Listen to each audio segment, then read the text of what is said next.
U.S. President Donald Trump claims he is still ready to meet the North Korean leader while quoting, "We'll see if the summit still goes ahead." The White House also tried to distance itself from the National Security Advisor's recent Libya model comments, explaining that Washington is pushing for the Trump model for denuclearization of the regime.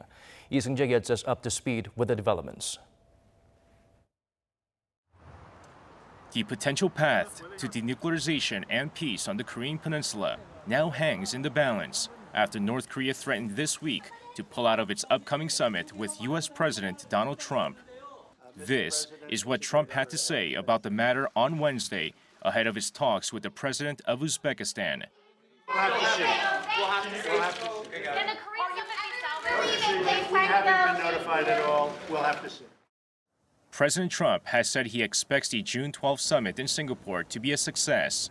And until the North Summit threat and sudden cancellation of high-level inter-Korean talks this week, it appeared everything was falling into place. Pyongyang released 3 American detainees last week in a show of good faith, and President Trump praised North Korean leader Kim Jong-un for being excellent to the men who were imprisoned under questionable circumstances. However, despite the setback, the White House remains optimistic. Look, we're still hopeful that it takes place. We think the same thing we thought yesterday, that it's an important conversation to have, and it's something that we're hopeful that it does. With North Korea blasting Trump's National Security Advisor John Bolton and his Libya model statements, the White House press secretary had this to say. Look, again, this is the President Trump model. He's going to run this the way he sees fit.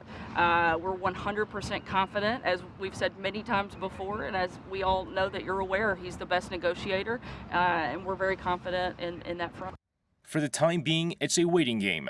On the surface, South Korea and the United States seem to see the latest developments as a minor setback. But we'll have to wait and see if the highly anticipated summit between Kim Jong-un and President Trump goes ahead as planned. Seung-jae, Arirang News.